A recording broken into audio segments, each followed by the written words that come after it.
आकाशवाणी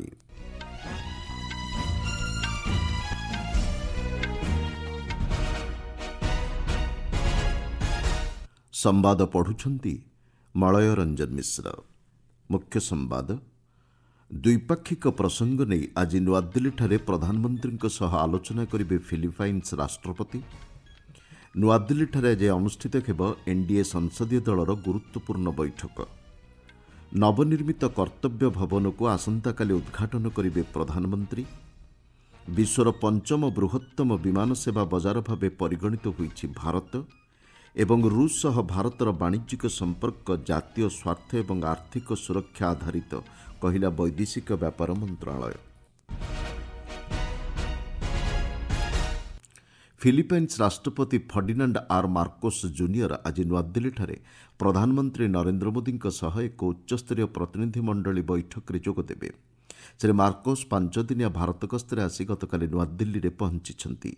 वैदेशिक व्यापार मंत्री डॉक्टर एस जयशंकर कहिछंती द्विपाक्षिक संपर्क को अधिक सुदृढ़ करिबारे एही बैठक बेस सहायक हेब। वाणिज्य, निवेश, प्रतिरक्षा एवं सुरक्षा, सामग्रिक सहयोग, कृषि, स्वास्थ्य सेवा, औषध एवं प्रजुक्तिविद्या क्षेत्र में द्विपाक्षिक संपर्क को अधिक सुदृढ़ करिबारे एही प्रतिनिधि स्तरीय बैठक में मत विनिमय हेबार आशा करा जाउछि।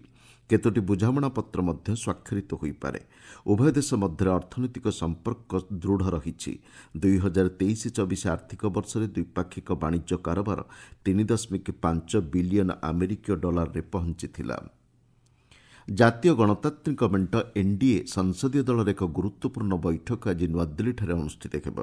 पूर्वाह्न अनुष्ठित हेबाकु थिबा एही बैठक रे शासक मेंटर लोकसभा एवं राज्यसभा सदस्य माने उपस्थित रहिबे।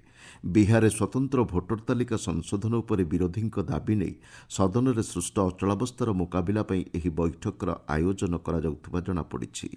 विरोधी दलगुड़िक एही संशोधन प्रक्रिया प्रत्याहार करने दाबी करुछंती। विरोधी सदस्यों हट्टगोल जोगु लोकसभा गतकाली जातीय क्रीड़ा प्रशासन बिल 2025 एवं जातीय निशा निवारण संशोधन बिल 2025 उपर आलोचना हो पारि नाही। संसदीय व्यापार मंत्री किरण रिजिजू कहिछंती सर्वदलीय बैठक पर एही दुईटी जाक बिल उपरे गृह रे आलोचना पई परिचालना परामर्शदाता कमिटी बैठक रे समय धार्य करा जायछि। विरोधी सदस्यों को गृह रे समय नष्ट न करबाकु से अनुरोध करिछंती। क्रीड़ा मंत्री डॉक्टर मनसुख मांडव्य कहिछंती एही दुईटी जाक बिल अत्यंत गुरुत्वपूर्ण। गृह रे एहा उपर आलोचना करबाकु विरोधी सदस्य मानकु से अनुरोध करिछंती। लोकसभा गतकाली अध्यक्षता करुवा बीजेपी सांसद जगदम्बिका पाल कहिथिले मौसुमी अधिवेशन आरंभ होगा दिनठारू एपर्यंत गृह में कौन बिल पारित होई नाही। विरोधी सदस्यों हट्टगोल जोग अधिवेशन तृतीय सप्ताह आरंभ होइतिले मध्य गृह में कार्यधारा बाधाप्राप्त होइछि बोली से कहिथिले। नुआदिल्लीर कर्तव्य पथଠାରେ निर्मित कर्तव्य भवन को आसंताकाली प्रधानमंत्री नरेंद्र मोदी उद्घाटन करेंगे। ଏହି ଅବସରରେ ଏକ ସାଧାରଣ ସଭାକୁ ଶ୍ରୀ ମୋଦି ସମ୍ବୋଧନ କରିବାର କାର୍ଯ୍ୟସୂଚୀ ରହିଛି।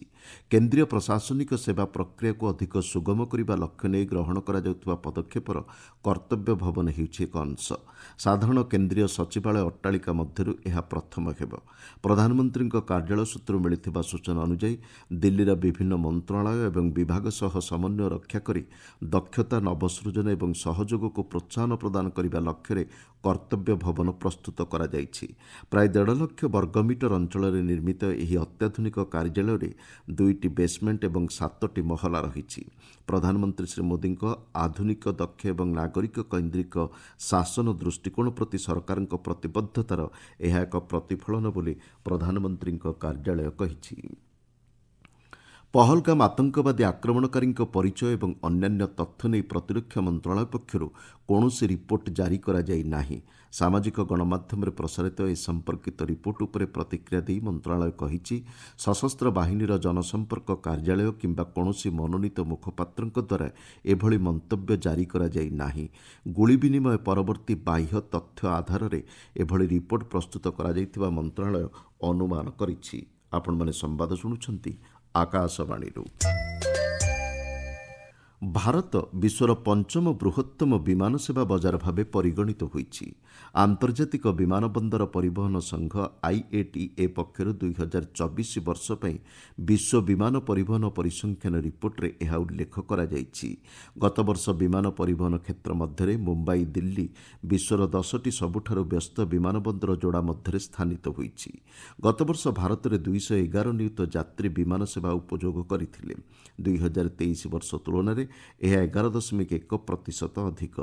ଜାପାନଠାରୁ ମଧ୍ୟ ଭାରତରେ ଯାତ୍ରୀ ବିମାନ ପରିବହନ ସେବା ଅଧିକ ରହିଛି ବୋଲି ରିପୋର୍ଟରେ ଉଲ୍ଲେଖ କରାଯାଇଛି। ଏହି ରିପୋର୍ଟ ଅନୁଯାୟୀ ଏସୀୟ ପ୍ରଶାନ୍ତ ମହାସାଗରୀୟ କ୍ଷେତ୍ରର ବିମାନ ବନ୍ଦର ଯୋଡ଼ା ସବୁଠାରୁ ବ୍ୟସ୍ତତମ ଭାବେ ମାନ୍ୟତା ପାଇଛି। ପରୀକ୍ଷା ପେ ଚର୍ଚ୍ଚା 2025 ଗିନିଜ୍ ବିଶ୍ୱ ରେକର୍ଡସରେ ସ୍ଥାନିତ ହୋଇଛି। ଗୋଟିଏ ମାସରେ ସର୍ବାଧିକ ପଞ୍ଜୀକରଣ ଆଧାରରେ ଏହି ରେକର୍ଡ ସୃଷ୍ଟି ହୋଇଛି। ଏହି କାର୍ଯ୍ୟକ୍ରମ ପାଇଁ ମାଇଗଭ୍ ପ୍ଲାଟଫର୍ମରେ ଅଷ୍ଟମ ସଂସ୍କରଣରେ 3,53,00,000 ବୈଧ ପଞ୍ଜୀକରଣ ହୋଇଛି। ପ୍ରଧାନମନ୍ତ୍ରୀ ନରେନ୍ଦ୍ର ମୋଦିଙ୍କ ଦ୍ୱାରା ପରିକଳ୍ପିତ ଏବଂ ନେତୃତ୍ୱାଧୀନ ଏହା ଏକ ଅନନ୍ୟ ପ୍ଲାଟଫର୍ମ। ଏଥିରେ ପ୍ରଧାନମନ୍ତ୍ରୀ ଶ୍ରୀ ମୋଦି ସିଧାସଳଖ ଛାତ୍ରଛାତ୍ରୀ, ଶିକ୍ଷକ ଏବଂ ଅଭିଭାବକଙ୍କ ସହ ମତ ବିନିମୟ କରନ୍ତି। ସକାରାତ୍ମକ ଚିନ୍ତାଧାରା ନେଇ ପରୀକ୍ଷା ପ୍ରସ୍ତୁତିରେ ଏହି ପଦକ୍ଷେପ ବିଶେଷ ସହଯୋଗ ପ୍ରଦାନ କରିଥାଏ। ନୂଆଦିଲ୍ଲୀଠାରେ ଗତକାଲି ଆୟୋଜିତ ଏକ ସମାରୋହରେ ଆନୁଷ୍ଠାନିକ ଭାବେ ଗିନିଜ୍ ବିଶ୍ୱ ରେକର୍ଡ ପ୍ରମାଣପତ୍ର ପ୍ରଦାନ କରାଯାଇଛି। ଶିକ୍ଷାମନ୍ତ୍ରୀ ଧର୍ମେନ୍ଦ୍ର ପ୍ରଧାନ, କେନ୍ଦ୍ର ସୂଚନା ଓ ପ୍ରସାରଣ ମନ୍ତ୍ରୀ ଅଶ୍ୱିନୀ ବୈଷ୍ଣବ, ବୈଦ୍ୟୁତିକ ଏବଂ IT ରାଷ୍ଟ୍ରମନ୍ତ୍ରୀ ଜିତିନ ପ୍ରସାଦ ପ୍ରମୁଖ ଏହି ସମାରୋହରେ ଉପସ୍ଥିତ ଥିଲେ।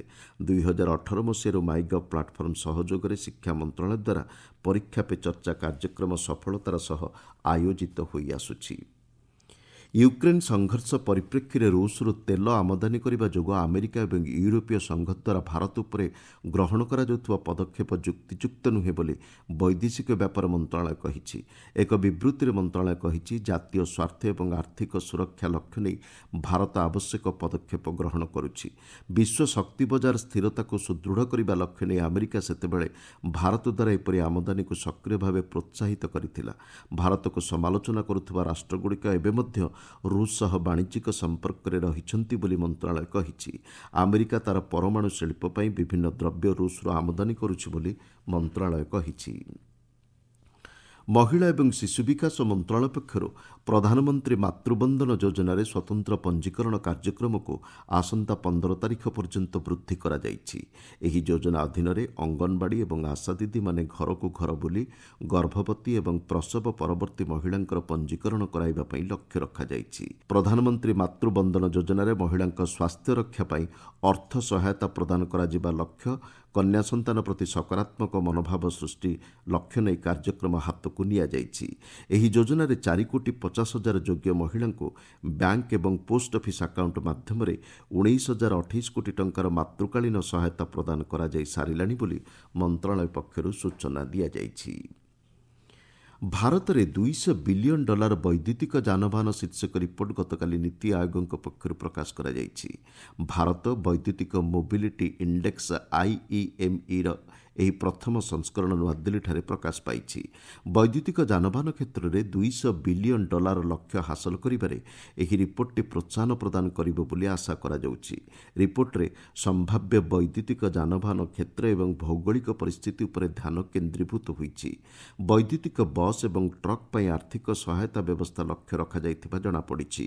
ପରିବହନ କ୍ଷେତ୍ରରେ ବୈଦ୍ୟୁତିକ ଯାନର ବିକାଶ, ଚାର୍ଜିଂ ଭିତ୍ତିଭୂମି ପ୍ରସ୍ତୁତି ଏବଂ ବୈଦ୍ୟୁତିକ ଯାନ ଉତ୍ପାଦ କ୍ଷେତ୍ରରେ ଗବେଷଣା ଓ ନବସୃଜନର ସ୍ଥିତି ନେଇ ଏହି ରିପୋର୍ଟରେ ଉଲ୍ଲେଖ କରାଯାଇଛି। ଡୁରାଣ୍ଡ କପ୍ 2025 ଗ୍ରୁପ୍ F ପର୍ଯ୍ୟାୟରେ ଏକ ମ୍ୟାଚ୍ରେ ରିଅଲ କାଶ୍ମୀର FC 2-1 ଗୋଲ୍ରେ ଟ୍ରାଉ ଏଫ୍ସିକୁ ପରାସ୍ତ କରିଛି। ଇମ୍ଫାଲର ଖୁମାନ ଲାମ୍ପାକ୍ ମେନ୍ ଷ୍ଟାଡିୟମଠାରେ ଏହି ମ୍ୟାଚ୍ ଖେଳାଯାଇଥିଲା।